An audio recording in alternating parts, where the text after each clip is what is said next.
situación,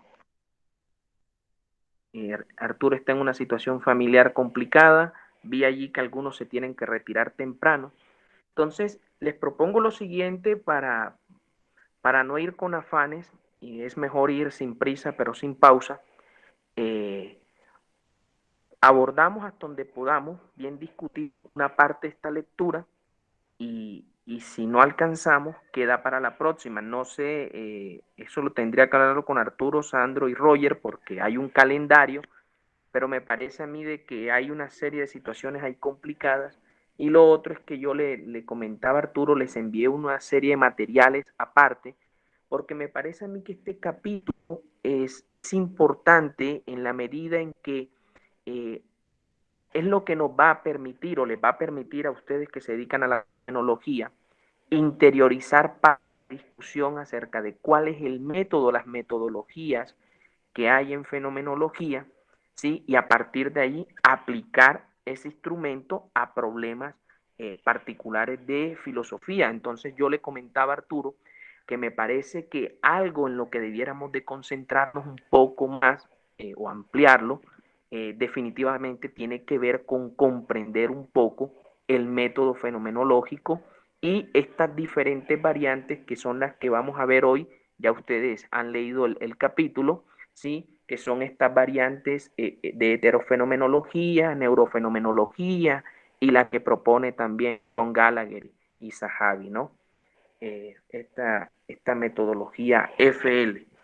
Entonces, no sé qué les parece si abordamos hoy hasta donde más podamos, por lo menos la primera parte, que es la discusión sobre internalismo, externalismo, el tema de las metodologías, la discusión en torno al introspeccionismo, y vamos a ir avanzando poco a poco. En la segunda parte, yo me encargaría, digamos, de continuar. No sé qué les parece, si hacemos ese procedimiento metodológico o Sí, cómo.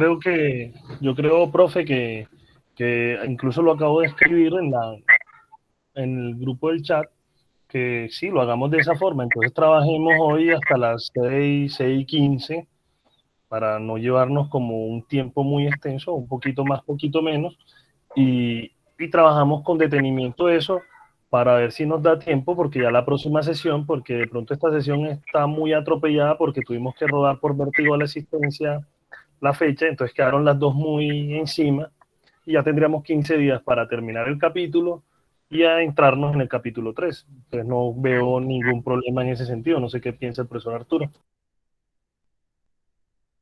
Kevin dice que está de acuerdo, Javier Eduardo dice que está de acuerdo, Y entonces sobre Sí, yo para también. bueno, y sobre todo para que podamos de manera extra leer el capítulo cuarto del libro La conciencia explicada de Dennett, que ahí se los envié, y también me parece a mí que puede ser interesante leer el segundo capítulo del libro de Francisco Varela, Eva Thompson y Eleanor Roche, el que se llama De cuerpo presente, que también se los envié. Bueno, sin tanta, digamos, rodeo, vamos a empezar entonces con lo que nos compete.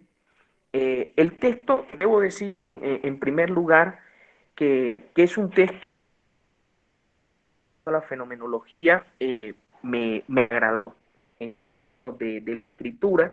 Eh, bueno, estamos obviamente leyendo una traducción, pero me agradó mucho en términos expositivos y de la síntesis de las ideas que se hacen y la manera en que se van planteando los problemas y las tesis centrales. En ese sentido, recuerden que la primera parte de la que aborda el capítulo de metodología es que, digamos, no va a empezar enseguida a hablar de los pasos básicos del método fenomenológico, que al final se resumen, que es, por ejemplo, el paso o el nivel de la epogeo, suspensión de la actitud natural, la reducción fenomenológica como segundo paso, la variación ética y la corroboración intersubjetiva, sino que primero nos adentra en discusiones y problemas de tipos metodológicos, ¿sí? De la manera en como otros autores, que no son los autores canónicos de la fenomenología, han propuesto a partir de problemas al parecer internos que tenía el método fenomenológico, han propuesto variantes y ahí entonces inicia la discusión efectiva para mostrar entonces la de defender, ¿sí? La idea que se puede hacer fenomenología, ¿sí? Tomando en cuenta la primera persona y que además que esa simetría entre primera y tercera persona, digamos, está mal planteada desde algunos aspectos, por ejemplo, del de Dennett y de otros que han incurrido también en equivocarse en la conexión o más bien en la identificación, para ser exactos, entre fenomenología e introspeccionismo. ¿Sí? Entonces, en ese sentido, lo primero que hace este capítulo es precisamente abordar, ¿sí? Digamos, estas vertientes y lo que se va a esclarecer en principio es las diferencias entre estos distintos enfoques, ¿sí? Entre neurofenomenología, heterofenomenología, introspeccionismo. Pero nos daremos cuenta de inmediato en la lectura que el blanco de ataque de inmediato es introspeccionismo. Y esa es una de las cosas que es interesante aclarar, y creo que Arturo aquí es donde puede colaborarnos mucho, en que se nos advierte que no hay que confundir fenomenología con método introspeccionista, sobre todo método de psicología introspeccionista o métodos aplicados en la psicología experimental o métodos relacionados con las ciencias productos de la psicología, ¿no? Entonces, eso es muy importante allí tenerlo en cuenta, no confundir fenomenología con introspeccionismo. Pero vamos a ver el desarrollo de por qué no se puede confundir fenomenología con introspeccionismo. Entonces, Dan Zahavi y Sean Gallagher lo primero que hacen, que a mí me parece muy importante y sobre todo interesante, es que se van de inmediato a un problema filosófico, al problema más de discusión, ciencias cognitivas y fenomenología, que es el tema de la conciencia. ¿Sí? Y de ahí, digamos, se plantea esta distinción asimétrica entre la primera y tercera persona, como les decía. Voy a meter una cuña publicitaria. No me escuchan bien. Sí, sí se escucha. Se escucha, pero a veces se entrecorta. No sé si de pronto estás lejos del módem o no sé, se entrecorta. Háblanos.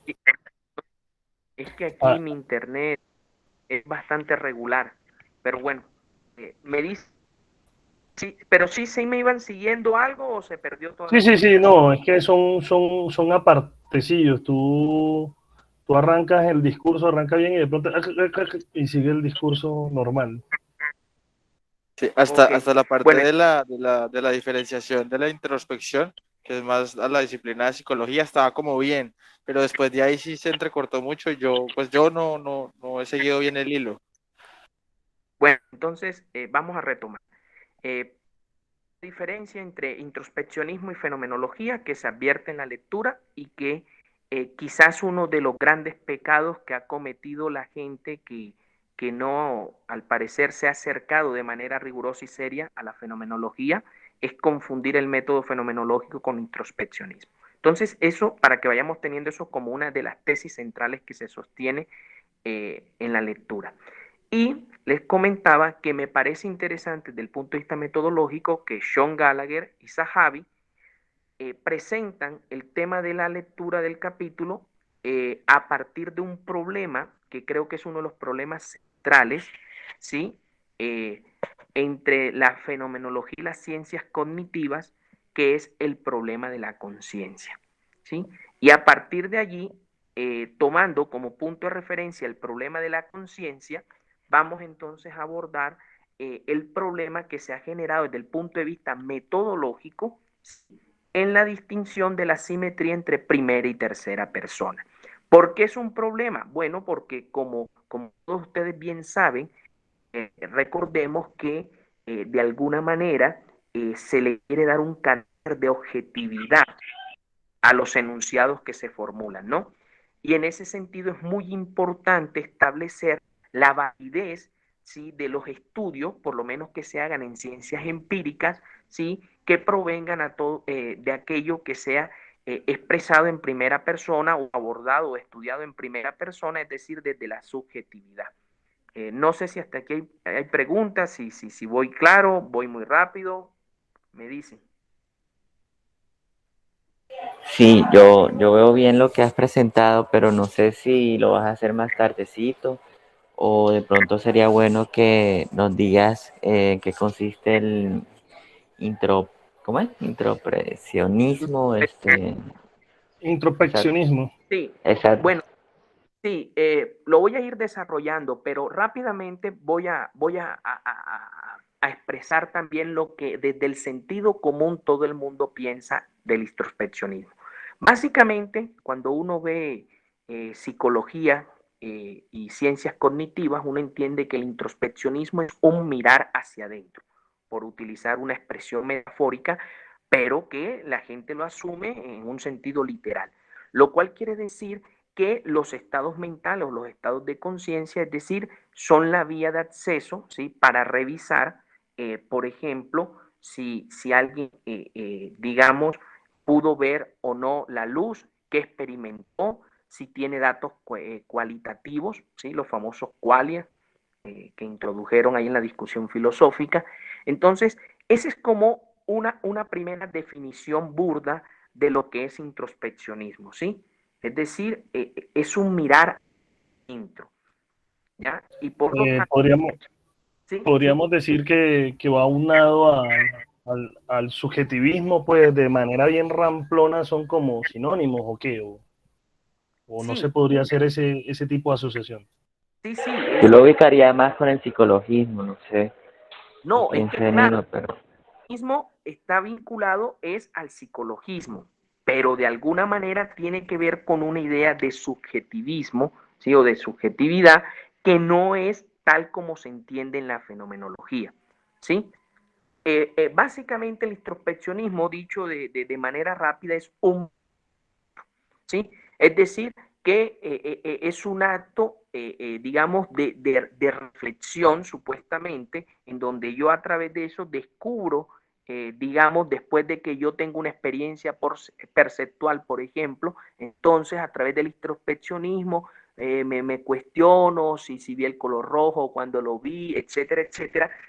Pero eso efectivamente no es, digamos, lo que se podría asociar el método fenomenológico.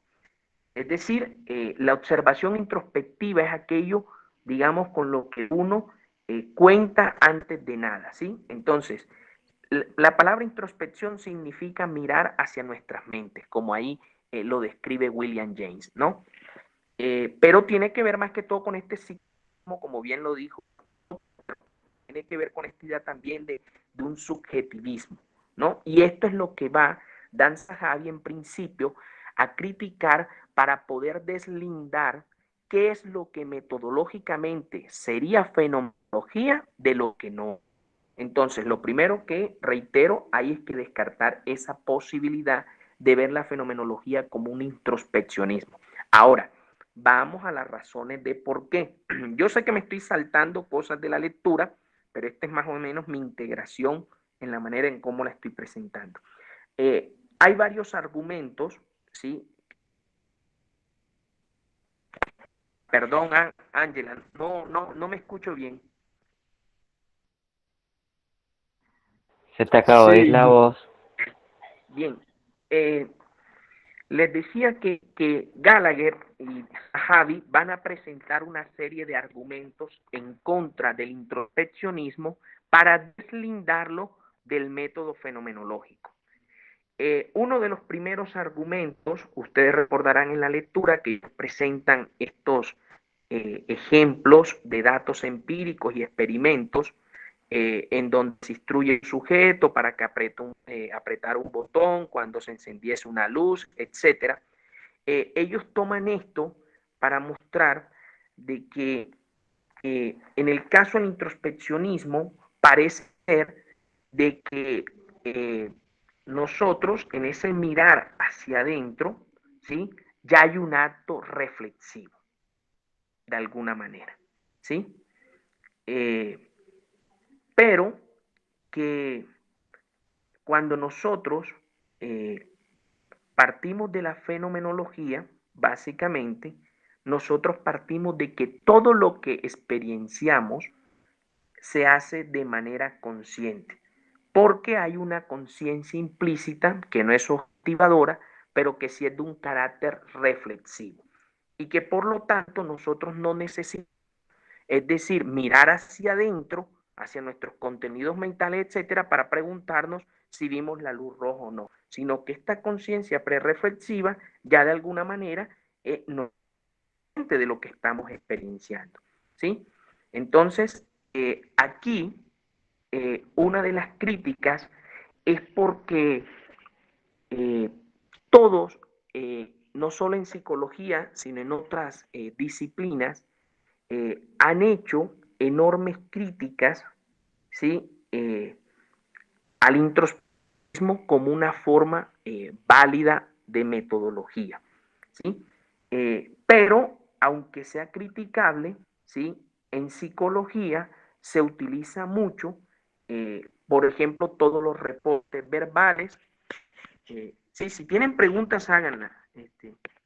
Porque Sí, yo iba a proponer que quien tenga pregunta, como a veces el profesor por estar leyendo sus apuntes no está mirando la pantallita donde se levanta la mano, interrumpir la lectura y decir, profe, permiso, y bueno, y hacemos la pregunta. Y hay dos preguntas que yo sí, te voy a sí, leer que hizo Kevin y Rafael.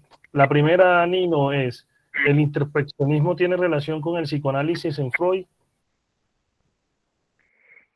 mm, digamos que Freud, yo no soy un experto en Freud para empezar, entonces lo que voy a decir es a riesgo digamos, de cometer ahí un agravio en contra del psicoanálisis, ¿no? Eh, pero en algún sentido podemos decir que, que hay formas de psicologismo, pero no creo que sea tan introspeccionista porque en el caso del psicoanálisis, eh, digamos, con ayuda del terapeuta es que se va teniendo acceso, ¿sí? Que es una cosa también increíble, acceso al inconsciente, ¿sí?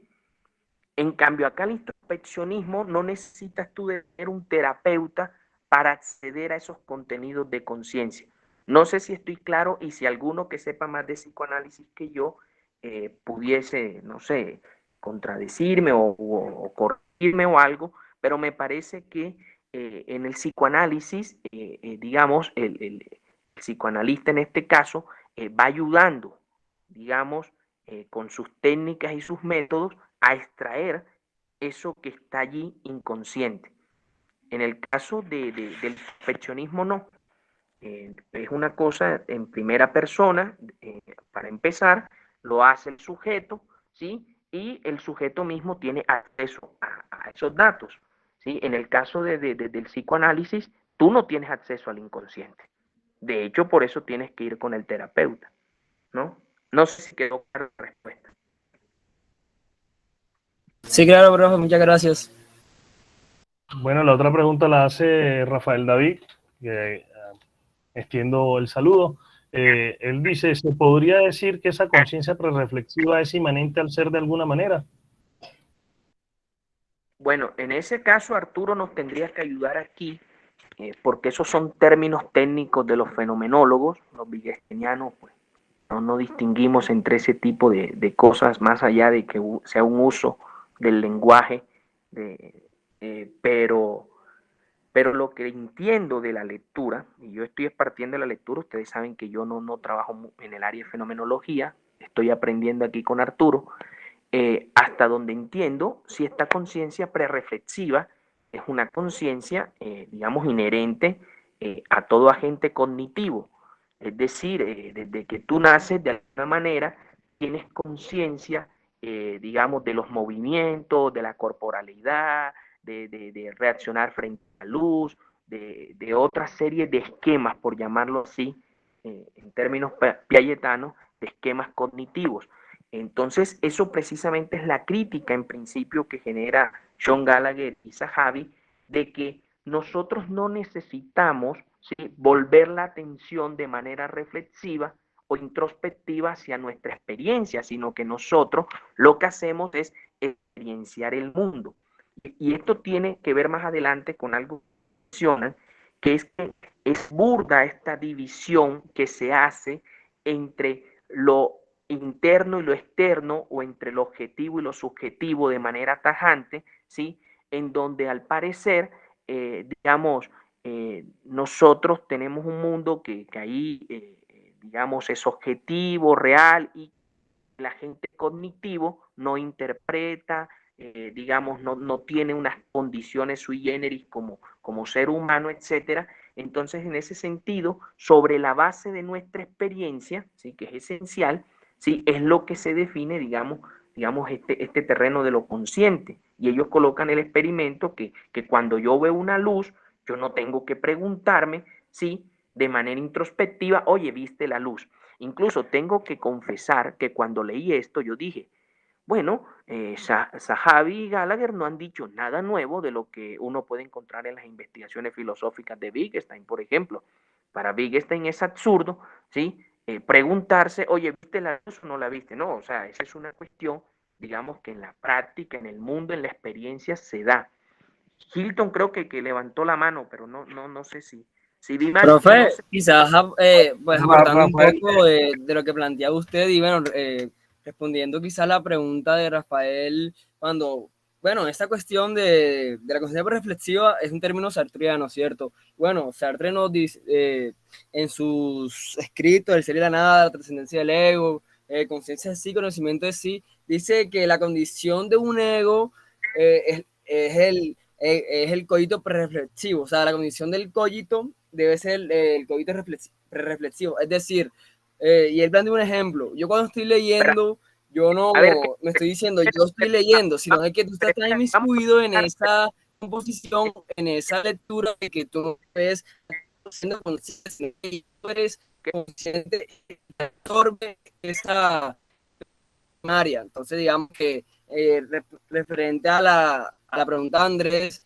cuando nos dirigimos a la conciencia pre-reflexiva, no estamos viéndonos nosotros haciendo algo, sino es que esa conciencia predomina en nuestras mentes y bueno, y al predominar en nuestras mentes, digamos, se vuelve así parte de nuestro ser. Sí, Kevin, vamos a hacer un ejercicio propedéutico que me gustaría proponer, eh, en aras de que hagamos un esfuerzo filosófico en el siguiente sentido. Ahora Profe, pónmelo en palabras. disculpe que le interrumpa. Antes de que prosigamos con el ejercicio, eh, yo, yo leyendo la lectura, valga la redundancia, me di cuenta de algo bien interesante y es que al principio el autor definía lo que era la introspección, pero, o sea, este carácter introspectivo referente al ejemplo que usted dio de la luz, que se podría decir que teníamos esa conciencia prereflexiva y demás.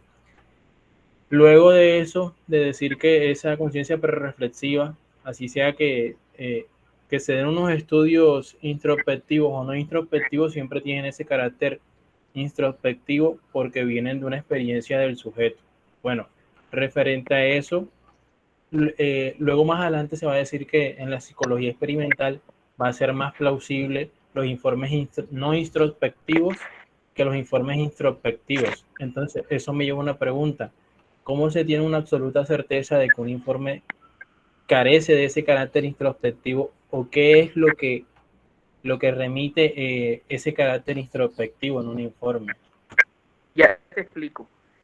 Recordemos que la psicología experimental, digamos, cuando hablamos de introspección o lo que ellos hablan, lo que hablamos son es de los datos, y en este caso datos verbales.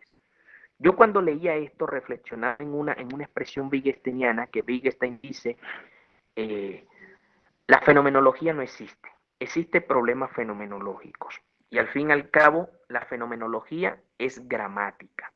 Y yo creo que Wittgenstein tenía razón porque es lo que estoy viendo aquí. Ahora, Arturo me dirá que esto que estoy diciendo ya es profanar. Porque digamos, al fin y al cabo, la fenomenología se encarga de describir. Ahora, en la psicología experimental, esto que tú dices, ¿cómo sabemos si es introspectivo o no? Es que esa es la cuestión, es que la única manera, como dice Wittgenstein, de saberlo es a través del reporte, escrito o verbal.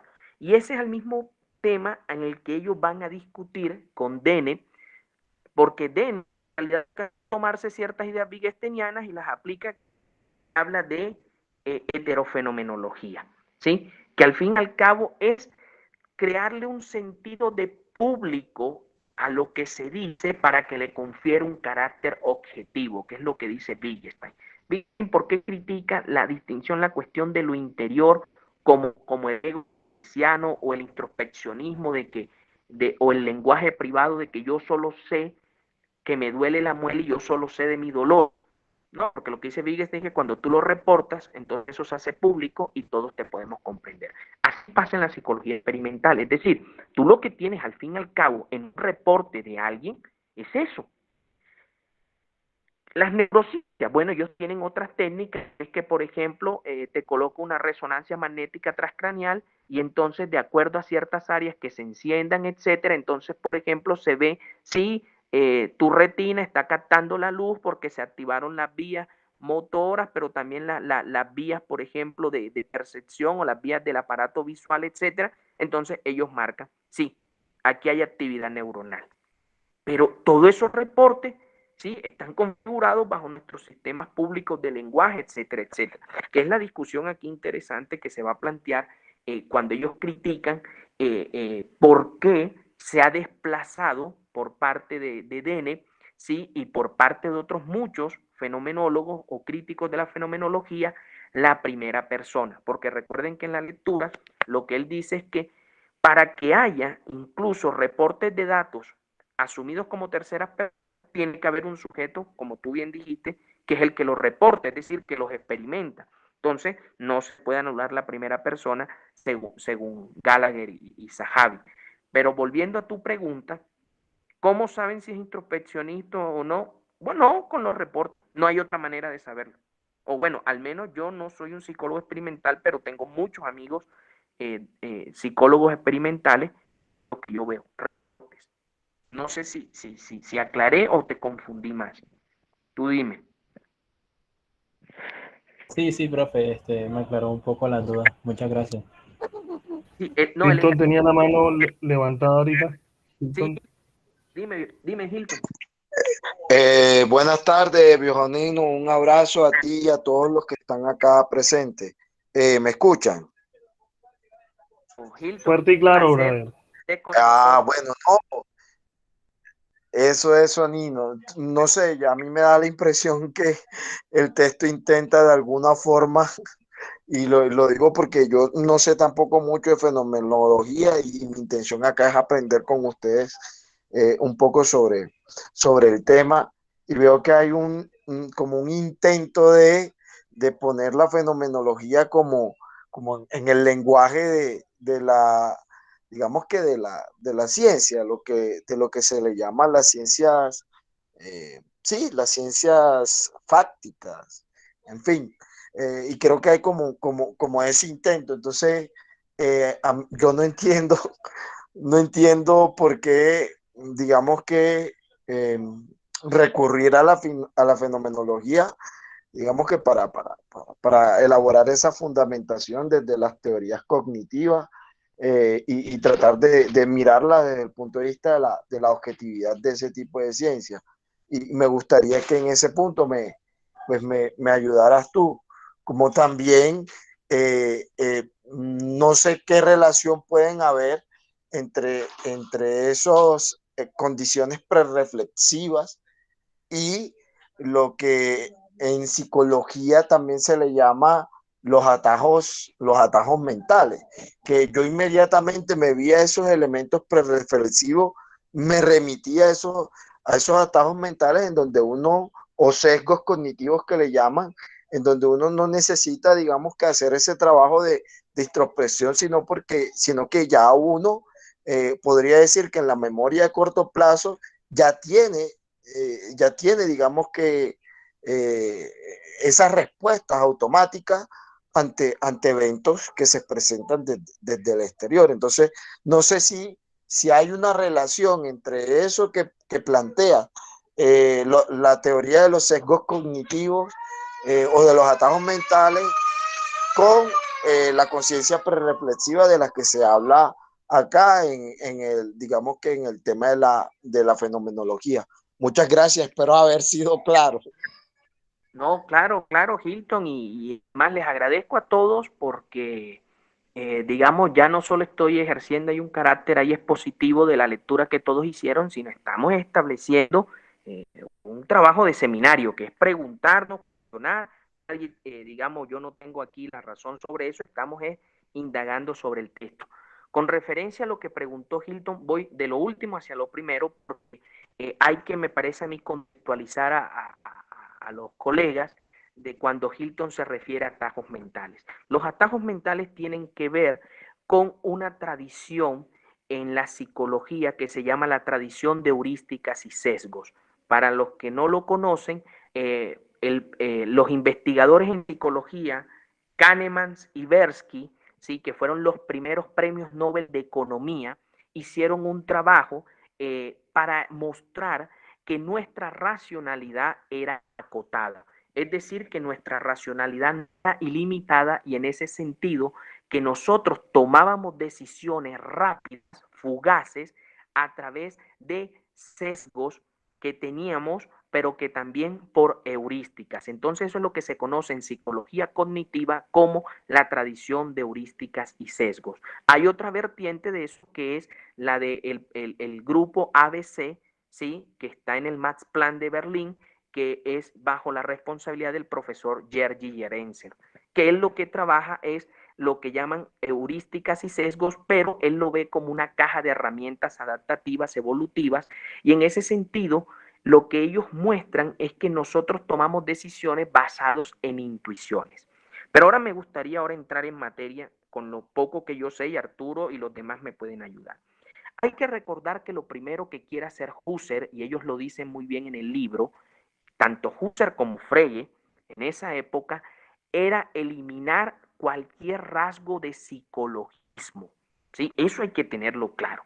La fenomenología pretendía constituirse en una ciencia objetiva, en una ciencia trascendental. Aquí me corregirá Arturo, yo estoy, digamos, tratando de demostrar lo que yo pienso y lo que he leído. Entonces, en ese sentido, no es psicología lo que está haciendo la fenomenología. Está haciendo filosofía de tipo trascendental o, en todo caso, filosofía. ¿Qué tiene que ver la conciencia prereflexiva con estos sesgos? Bueno, a mí lo que me parece es que, digamos, los sesgos pueden ser, me parece a mí, pero eso simplemente es una hipótesis interpretativa, toca revisar bien eso. Me parece, Hilton, que dado que no solo los sesgos, sino las heurísticas son cosas con las que venimos precisamente ya cargados biológicamente, ¿sí? Pero también hay sesgos cognitivos que también, o de anclaje, que se construyen culturalmente, según algunas teorías, nos permiten a nosotros tomar decisiones rápidas, experimentar cosas, etc. Pero aquí estamos hablando de una conciencia prereflexiva que va más allá simplemente de tomas de decisiones, ¿sí?, sino que estamos hablando, más que todo, como ellos mismos lo mencionan, de esa conciencia de la experiencia, de alguna manera, pero que no necesitamos. Es decir, cuando tú, por ejemplo, ves a un león o lo que sea y eres un bebé, tú no tienes que reflexionar para decir, oye, esto es un peligro, es carnívoro, tiene 4 patas, tiene garras. No, no, no. Enseguida la experiencia es, te das a la fuga, huyes. Eso en tu caso se pudiese entender como heurística, ¿sí? O, por ejemplo, cuando la gente decide por una cosa o por la otra rápidamente, digamos, eso es heurístico, ¿no?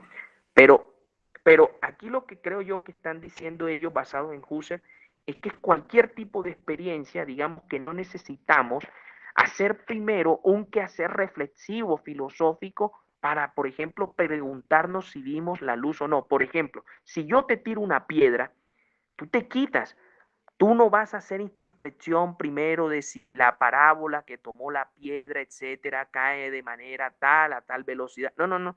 En la experiencia tú te quitas. Posteriormente reflexionarás sobre eso. Así es como yo lo entendí. Tú querías hablar y en esta parte le seguimos respondiendo a Hilton, pero dime si voy bien o voy mal, porque tú eres el experto aquí en fenomenología y tienes mejor conocimiento de eso. Bueno, tengo que decirles que en un momento me tuve que desconectar, entonces si repito algo que lo que ya ha dicho Nino, pues me disculpo.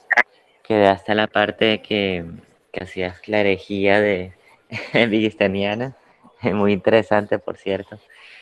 Pero el tema que quería comentar era en cuanto a la conciencia reflexiva y conciencia prereflexiva, ¿no? Y creo que lo has explicado muy bien. El problema que también aparece en el texto, ¿no? Que es eh, si todo acto se necesita tener un conocimiento de sí, o hay momentos prereflexivos como pretende la fenomenología. Hay algo que quería decir y era que el concepto de conciencia, entendido como Bewusstsein, o sea, corriente de vivencias, Erlebnis, hace que la vivencia no necesite tener una autorreflexión, ¿no? Como van a decir más adelante, o sea, ustedes ahora mismo no se están viendo a ustedes mismos eh, como a sí mismos en esta reunión. O sea, no hay una reflexión sobre esto, simplemente es vivenciable, simplemente estamos en la experiencia, estamos escuchando, hablando, teniendo problemas de internet, etcétera, pero no hay una toma de reflexión. Lo que acabo de hacer con el ejemplo, ya estaríamos hablando de una conciencia reflexiva, porque los he invitado a que se vean a sí mismos en esta situación.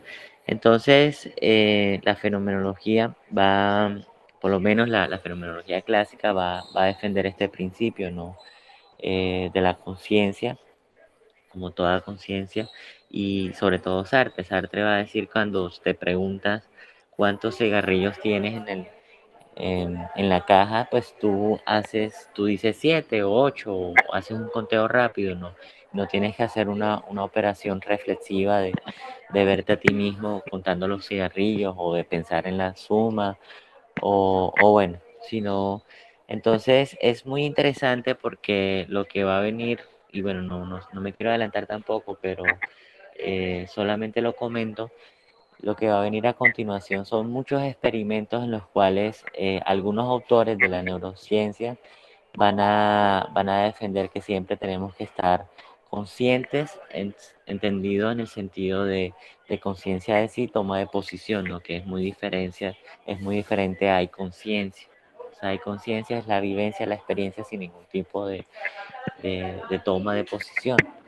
Entonces, bueno, no, ese era como el comentario, de pronto ya Nino lo habrá dicho. Igual lo que he escuchado me parece que va muy a la esencia del texto y claro, con tu parte crítica siendo eh, del lado de la que de la filosofía analítica, ¿no? Entonces, eso era lo que quería comentar. No, gracias, jefe, porque allí digamos que nos has orientado y bueno, digamos tú tienes más conocimiento de fenomenología, yo trato de aportar aquí lo que puedo. Volviendo a lo que preguntó Hilton, que no sé si mi respuesta le aclaró o lo confundió más con lo de la tradición de heurísticas y sesgos, a los jóvenes de todas maneras les voy a enviar material si quieren de Gigerensen y de Kahneman-Tversky para que se enteren lo que es el experimento de la falacia de la conjunción o de la joven la cajera, en donde se plantea el experimento de la falacia de la conjunción, porque son trabajos interesantes. Pero bueno, al margen de eso, eso en principio era lo que planteaba Hilton. Ahora, vuelvo a otra de las cuestiones que planteó Hilton. Efectivamente, digamos que lo que estamos viendo en el libro de Gallagher y Zahavi es precisamente recordar que ellos trabajan en Estados Unidos, y recordemos que hay toda una fiebre estadounidense, ¿sí? Incluso hay todo ahora mismo un paradigma o por lo menos un programa de investigación de lo que se conoce como filosofía experimental, que muy bien puede estar conectado con esto que pretende Zahavi y Gallagher, por eso también el texto de Antoine Luz, ¿sí? En donde la idea es, digamos, volver, sin caer en el positivismo lógico, pero es una forma, ¿sí?, de volver la filosofía útil también para problemas que también atiende a la ciencia. Pero ellos allá hacen la claridad que aunque Husserl hablaba de este conocimiento objetivo y la fenomenología como ciencia, ¿sí?, lo que abordan ellos son problemas filosóficos, no problemas científicos, ¿sí? Y creo que en la lectura, si mal no recuerdo, citan a Heidegger ahí lo citan para decir que el filósofo lo que hace es acicatear, por decirlo así, de alguna manera, esa actitud natural o lo que Husserl llamaba la actitud natural o ingenua, ¿sí? Es decir, que ellos, aunque están tratando de ver esta relación entre fenomenología y ciencias cognitivas, es más bien desde el aporte crítico, porque las ciencias, como ellos lo dicen, las ciencias empíricas parten del supuesto, ¿sí?, de que hay una realidad objetiva que de alguna manera sirve para estudiarse, para analizarse, que hay fenómenos que se pueden medir, etc. Ustedes recordarán el famoso libro, si no es mal, ustedes me corrigen, de Cruz Vélez, de la filosofía sin supuestos. Entonces, Hilton, quizás el lenguaje al que tú haces referencia de cómo está construido el texto es porque también recuerda que en Estados Unidos se impregnó mucho la tradición analítica. Ellos tienen mucha interacción con científicos. Entonces, obviamente, el lenguaje que uno encuentra en el texto, por lo menos para mí, que vengo de otra tradición filosófica, es mucho más asequible porque ya no es ese hábito husserliano ni heideggeriano de esta terminología propia que ellos crearon, sino que es un lenguaje mucho más del estilo, un corte analítico de la ciencia, ¿sí? Que es muy, digamos, más comprensible para otro público. Entonces, pero ellos, ustedes me corregirán si comprendí mal el espíritu de este capítulo, pero ellos se hacen la claridad de que la fenomenología aborda son problemas filosóficos y en un sentido trascendental, que no es, digamos, la misma idea de la ciencia. Ahora, esto es lo que también conversaría, hago la propaganda en el foro de filosofía, porque de alguna manera se pone aquí, también me parece a mí en juego, es tratar de buscar métodos, como hizo Antoine Luz, empíricos, que resuelvan todo el tema del problema metodológico, ¿sí?, de la validación de datos en primera persona. Recuerden que en el texto hay una crítica porque Dennett es el primero en decir, o sea, el primero me refiero a los referentes que cita a Zahavi, que la ciencia de la conciencia de primera una disciplina sin métodos, sin datos, sin resultados, sin futuros y sin promesas. Es lo que llaman la fantasía. Entonces, en ese sentido, la heterofenomenología que proponía Dennett era precisamente para validar objetivamente, ¿sí?, los reportes experienciales de primera persona, ¿sí? Pero digamos, Dennett está muy cerca de las ciencias cognitivas, ¿no? Y en ese sentido, ahí hay una mezcla que a mí también eso es lo que me llama la atención de estos nuevos paradigmas y de este libro, ¿sí? ¿Cuál es la función entonces de la filosofía? Porque lo que se está tratando es de traer datos empíricos para resolver problemas filosóficos. En ese sentido, mi héroe filosófico, que es Wittgenstein, lo que diría es que al fin y al cabo, el torrente de datos empíricos que se traigan para explicar fenómenos de conciencia no nos va a aclarar en nada el concepto filosófico de conciencia. ¿Por qué? Porque, sí, si alguien tiene ahí, alguien que decir. Quería decir algo en relación con esto de lo que se está hablando. No sé si logren escucharme bien mi internet. Hoy es un desastre. Vale. Bueno, citaré primero lo que dice Dennett. Dice que acerca de la heterofenomenología, de que en otras palabras, el fenomenólogo entrevistará a sujetos y anotará sus preferencias y otras manifestaciones de conducta. Someterá los resultados a una interpretación intencional, esto es, adoptará la actitud intencional e interpretará los sonidos emitidos como actos de habla que expresan las creencias, deseos y otros estados mentales del sujeto. Está en la página 42, más o menos el último párrafo. ¿Por qué hago énfasis en esto? Porque si bien estamos hablando, como usted lo mencionó, profe, de que el fenomenólogo en pro de la filosofía lo que hace es un estudio directamente de la conciencia porque le interesa por forma de cómo se conoce, ya, porque el interés de este radica directamente en la conciencia, a modo de una especie de introspección, no una introspección puramente, como ya se mencionó. Ahora, ¿por qué hago esto? Porque ya aquí enseguida el autor creo que al incluir el concepto de conducta nos está mostrando que la heterofenomenología está más inclinada al campo de las ciencias cognitivas, en este caso el de la psicología, que le interesan propiamente los estudios de la conducta, mientras que el de la filosofía, si bien no es que no le interesen, no es su centro en realidad, porque a la filosofía le interesa buscar la paz, la estructura, lo que él llama con la fenomenología, la apoye, en este caso, perdón, el eidos, creo que es la palabra que utilizan, para remitirse a lo que en realidad buscaba Platón, y ves lo que retoma Husserl de Platón directamente. Entonces yo creería en esta parte que si bien esta heterofenomenología está ligada a la conducta, y por la forma en la que trabaja la relacionaría mucho, demasiado, con la forma de interactuar de los psicodinámicos, del concepto del enfoque psicodinámico de la psicología, que va full de la mano con el psicoanálisis porque toma full base de estos mismos. De igual forma, él también hace una aclaración y dice que la heterofenomenología se puede tomar como la ciencia del estudio de la caja negra, porque también hace alusión al concepto de conciencia, de consciente e inconsciente. Ya, entonces, no sé si de pronto puede tomarse de esa manera, si hay una diferencia full tajante entre lo que inclinaríamos a la heterofenomenología y lo que sería la fenomenología pura.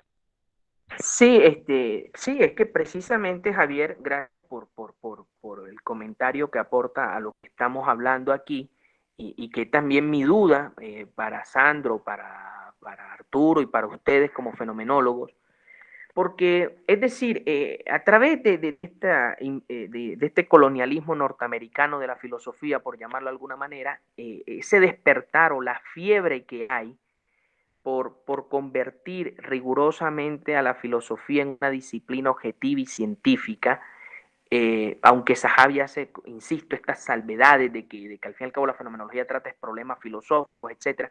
Sí, pero ya ellos están adentrándose, por ejemplo, en trabajos de cortes empíricos. Ya, fíjense ustedes que al final del capítulo, la propuesta de Sahabi, ellos hablan allí de alguna manera de generar, de ir al diseño experimental, que es lo mismo que están proponiendo los del giro experimental en filosofía. Es decir, el tema es que los filósofos ya se agotaron de discutir 10.000 años sobre los mismos problemas y no encontrar solución. Como ellos creen y comparten todos la noción de que la filosofía, porque incluso los fenomenólogos comparten esa idea, como dice Wittgenstein, de que la filosofía es una empresa cognitiva, es decir, que aumenta el conocimiento, lo cual eso es falso, no aumenta ningún conocimiento, si eso es una falacia, porque no ha aumentado nada, ha agregado conceptos y un constructo lingüístico, pero no hay nada que se pruebe allí filosóficamente, nadie encontró un eidos, nadie ha encontrado nada de eso, ¿sí? Entonces, a mí lo que me parece interesante, que me gustaría discutir con ustedes, porque esto no es solo leerlo dogmáticamente, sino yo quiero imprimirle mi sello crítico, es que, por ejemplo, Daniel Dennett dice, sí, bueno, entrevisto, hago reportes, pero eso es tarea de un filósofo. Bueno, hoy por hoy lo que se está haciendo es que los filósofos ya han dejado de utilizar lo que llamamos comúnmente el método del sillón, ¿sí? Ahora ellos también hacen trabajo de campo, hacen experimentos, hacen diseño experimental. Y la respuesta es que ellos hacen diseño experimental y todo, pero con otros propósitos diferentes al que le interesa al científico. Porque el científico es ingenuo y el científico, como lo dice esto, ¿sí? No se pregunta, ¿sí? O no se cuestiona, ¿sí? Sobre las condiciones de posibilidad, etcétera, sino que él está interesado en resolver, por ejemplo, cómo se replica el coronavirus, etcétera, etcétera, ¿sí? Entonces, el filósofo ahora desde la parte experimental, él se va a interesar por hacer cosas que los científicos no hacen. Para mí, digamos que soy más adepto a la perspectiva wittgensteiniana, eso no nos va a conducir a muchas cosas. Es decir, no veo la labor del filósofo descubriendo una cosa que el científico no haga. A lo mejor de pronto la orientación de preguntas, pero no sé eso por dónde va. Y lo otro es que ellos también hacen una aclaración ahí interesante que ellos dicen, bueno, el hecho de que por lo menos se haga desde el sillón no quiere decir que se hace lo mental, sino que se hace es desde la realidad, desde la experiencia. Sí, pero la cuestión es entonces que si tú te conviertes en un experimental, entonces te ubico como científico o filósofo. ¿Tienes asociado los criterios científicos o filosóficos? Las cosas que yo también quisiera escuchar su retroalimentación, porque al igual que Hilton, desde la perspectiva wittgensteiniana, tengo la duda de si esta nueva filosofía, que es la misma tradicional como empresa cognitiva, cuáles son los avances que producen.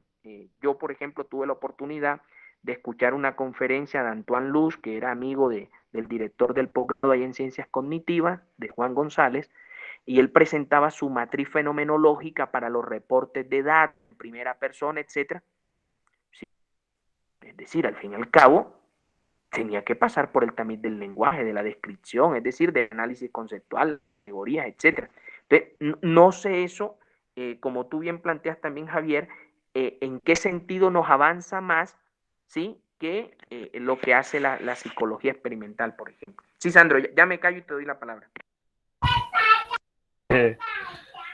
Bueno, no, es interesante que podamos frenar acá y plantear la discusión. Mi área de experticia radica en filosofía clásica y sin embargo es retrotraer lo clásico a problemas contemporáneos, y leía yo un texto muy interesante con el que incluso Nino me recomendó esta mañana, un texto de Wittgenstein, porque la autora, que está hablando sobre el problema de Sófocles y de Platón, dice que de hecho está esta corte de autores norteamericanos, entre ellas Martha Nussbaum y Stephen Holliwell, perdón, que son autores muy reconocidos en estas nuevas alternativas interpretativas de Platón.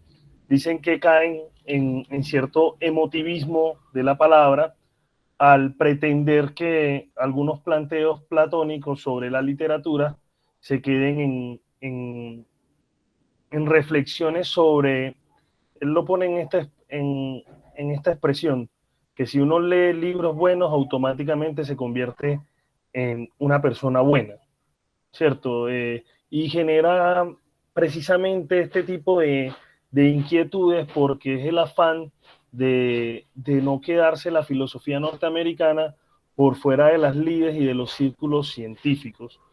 Ocurre también lo que está diciendo Nino y lo que pone en plano Javier, que estas discusiones de intentar alcanzar el lenguaje científico, para mi entender, termina incluso minando lo que hay de filosófico dentro del lenguaje filosófico.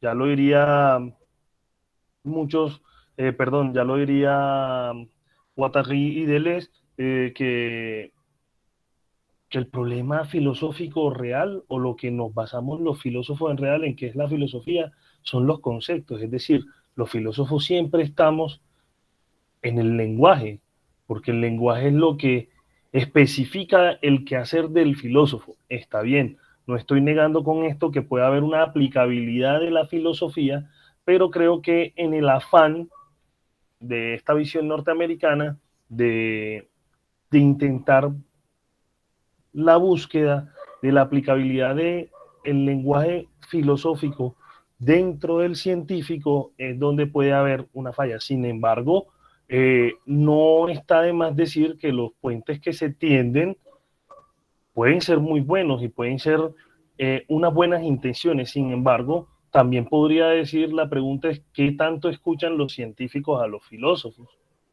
¿Cierto? Dentro de su narratividad, digamos, sobre el coronavirus, que tanto escuchan a un fenomenólogo hablar sobre el problema del en sí del coronavirus. No sé, de pronto suena como a que quisiera yo acá destruir los argumentos de Sahabi, porque seguramente no lo puedo hacer, no tengo los argumentos para hacerlo, pero sí este tipo de discusiones nos permiten leer el texto con una objetividad y, y tenerlo con un rasero crítico, porque este tipo de narratividad norteamericana sobre la filosofía es muy atrayente.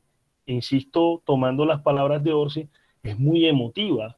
Entonces pareciera que nos vendieran la idea de que la filosofía puede ser ciencia.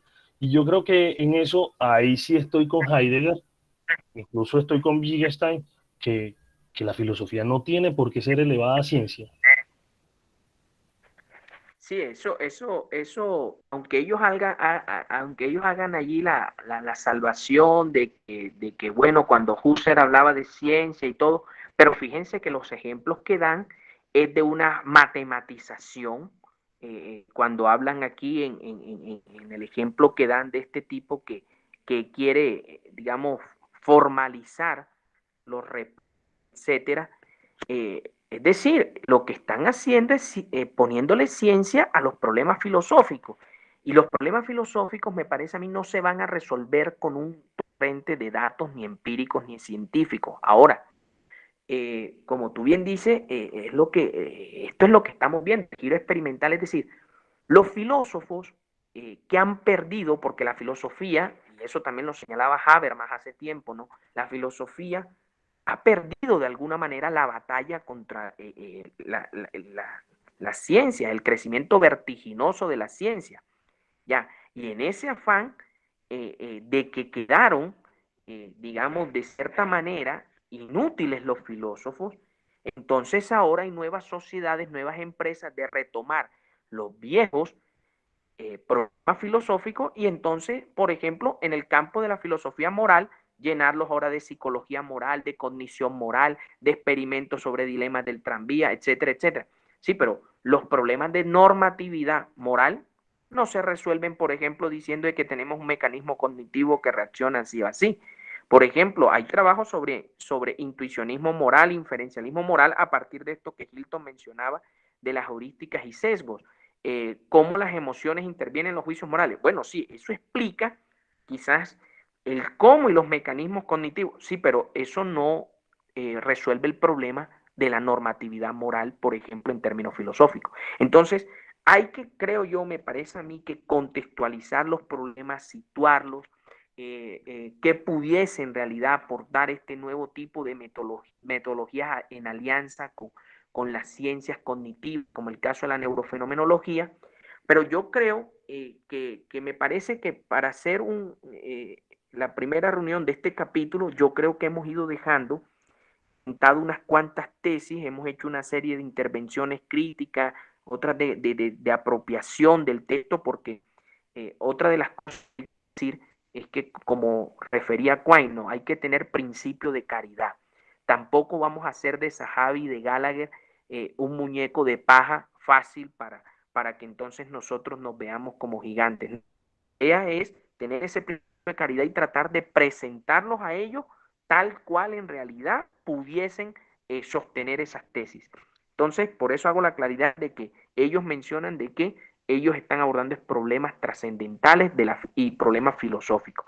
Pero a mí me queda ese sinsabor, como también expresaba Sandro, de esta euforia por lo empírico, por poner a prueba las tesis a priorísticas de la filosofía. Yo no sé qué les parece, porque sé que algunos están ocupados. Ya el jefe va a hablar. Si dejamos esto como introito, retomamos la próxima con las tesis centrales que estamos discutiendo, más nuestras opiniones críticas, y cada quien va haciendo sus lecturas, sus propias notas críticas, qué le parece, qué no le parece, y aquí estamos para debatir. Jefe, te doy la palabra. Gracias. Sí, quería decir que me gustó mucho el comentario crítico que acaba de hacer el profesor Nino y que Sandro retomó.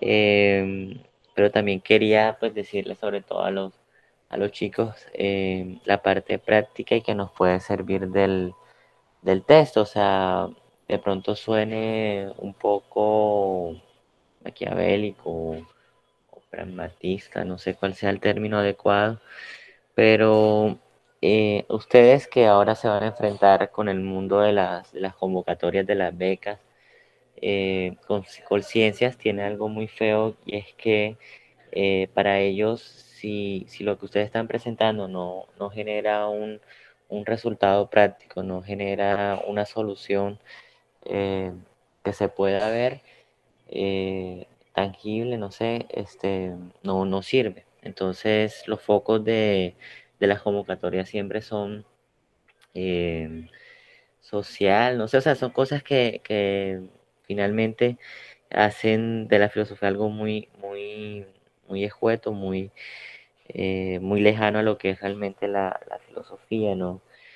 Entonces, ¿por qué digo todo esto? Porque lo que hace este autor nos puede servir mucho, para ver cómo nosotros podemos hacer nuestras investigaciones, darles un enfoque más práctico, más en comunicación con las investigaciones que actualmente sí están financiando, ¿no?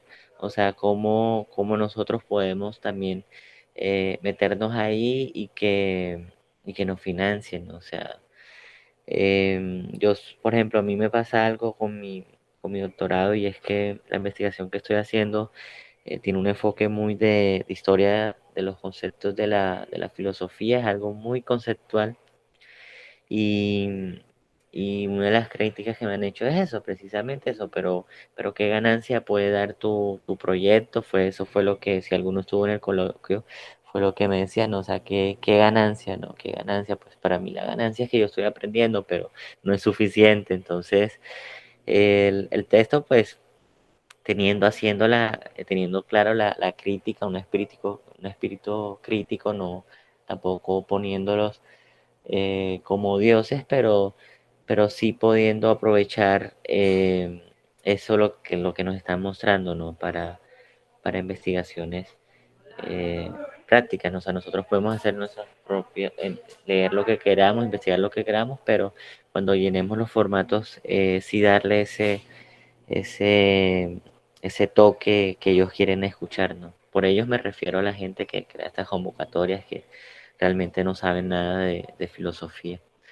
Entonces, bueno, quería decir eso y lo que plantea Nino me parece muy bien, partir la sesión en dos, porque realmente se ha hecho una discusión muy interesante y no sería bueno cortarla así de repente o que queden cosas inconclusas.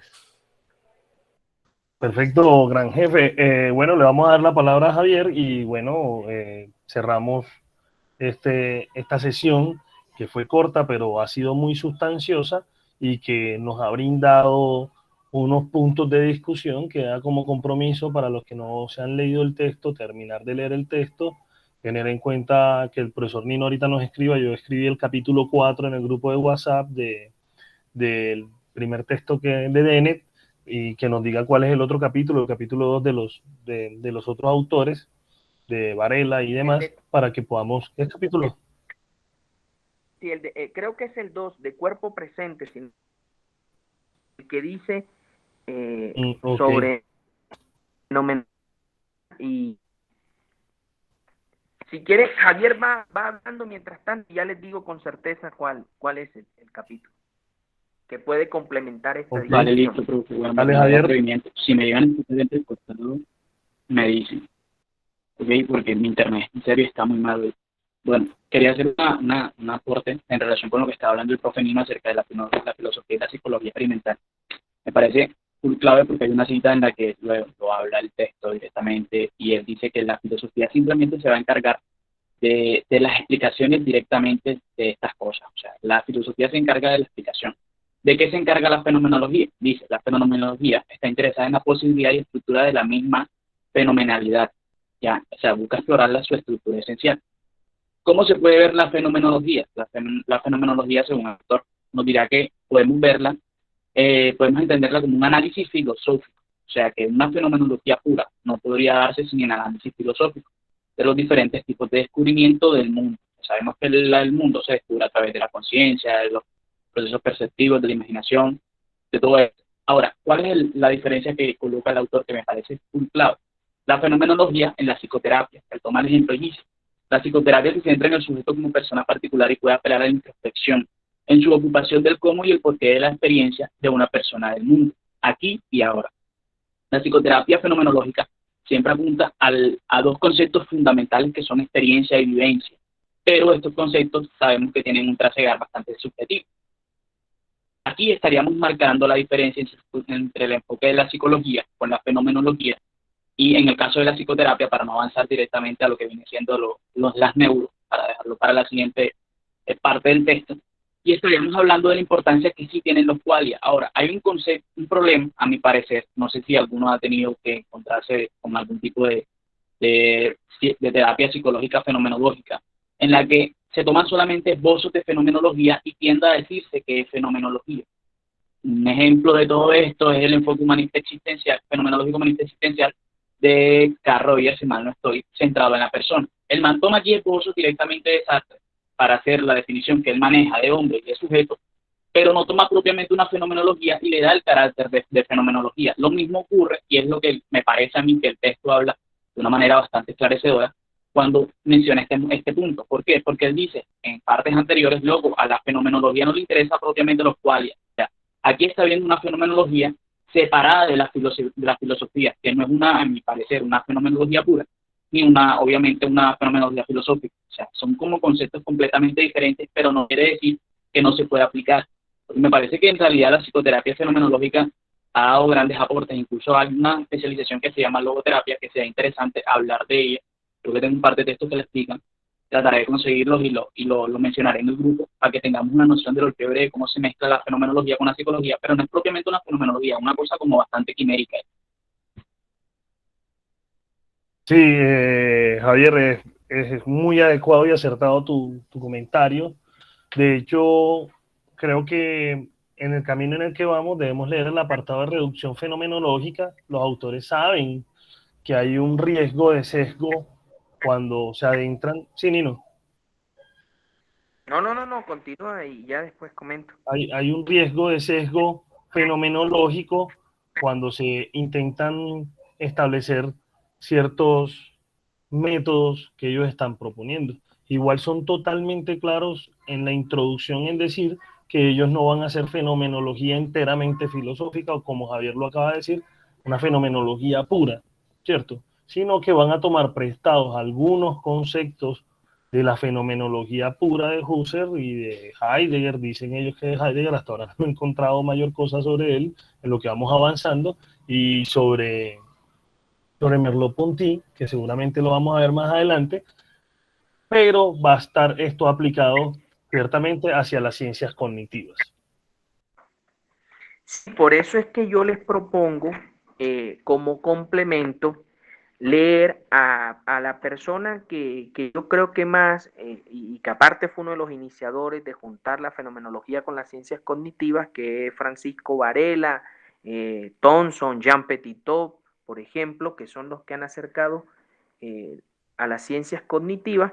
Obviamente de Merleau-Ponty, porque Sandro ahí sí tiene razón, digamos Merleau-Ponty y Husserl sí tuvieron mucha más relación con la ciencia. Hay que recordar que Husserl, bueno, con la matemática, y Merleau-Ponty se dedicó mucho a estudios sobre percepción, etcétera, etcétera. Heidegger se quedó en el plano teorético, y por eso yo creo que les es más útil siempre que van a tomar temas de ciencias cognitivas, el tema de la percepción ahí es un tema clave. Entonces, por eso sugiero leer el libro de Cuerpo Presente, por lo menos este capítulo, pero ojalá puedan también leerlo completo más adelante. Y les envié ahí a lo del seminario. Me parece a mí que desde otra perspectiva, que es la tradición en la que yo me inserto, pero que hay unas críticas muy buenas y fundamentales por parte de un filósofo y un neurocientífico, un filósofo wittgensteiniano de los exégetas más connotados, y un neurocientífico, precisamente también criticando a Searle, a Dennett, en términos de lo que es conciencia, intencionalidad, pero además criticando, ¿sí?, cuando los neurocientíficos como Damasio y demás incurren en transitar hacia la filosofía y terminan cayendo en errores conceptuales, porque entre otras cosas, como dice Hacker, la ciencia no es menos inmune al error conceptual que la filosofía. Entonces, yo creo y por eso yo le comentaba a Arturo que a mí me parece que este capítulo puede dar para más secciones porque se puede, digamos, trabajar fuertemente en estas críticas y sobre todo porque, ya que Arturo mencionó lo de MinCiencias, a nosotros nos interesa ver qué es lo aprovechable del método fenomenológico. Por lo menos, a mí lo que me gustó del texto de Zahavi es que, bueno, me simplifica cosas de Husserl y demás, que yo no tengo esas lecturas, pero puedo comprender lo que el tipo dice o los tipos dicen y, digamos, hacer mi planteamiento, mis críticas. Entonces, yo opino que para la próxima vengamos no solo con el capítulo 2, sino que hagamos el esfuerzo por leer tanto el capítulo 2 del cuerpo presente y si se puede el capítulo 4 del libro La conciencia explicada, para también establecer estos diálogos con los autores que ellos están trabajando. Si ustedes se dan cuenta, yo les envié bibliografía de muchos de los autores que están citados en el capítulo, ¿no? Bueno, afortunadamente yo conocí el trabajo de Antoine Luz, pero Dennett también ya lo había leído, etcétera. Entonces, creo que tenemos ahí bastante material para que de aquí a un año, 2 años, saquemos buen provecho digamos, de este seminario escribiendo artículos y congresos. Pero no sé, hasta ahí, digamos, mi propuesta. Bueno, entonces, no, muchachos, creo que la propuesta va en la línea del espíritu del seminario, del semillero, como lo habíamos hablado cuando tuvimos esta crisis. Bueno, voy a dejar de grabar aquí en este momento, despidamos esto para hablar de estas cosas fuera de grabación.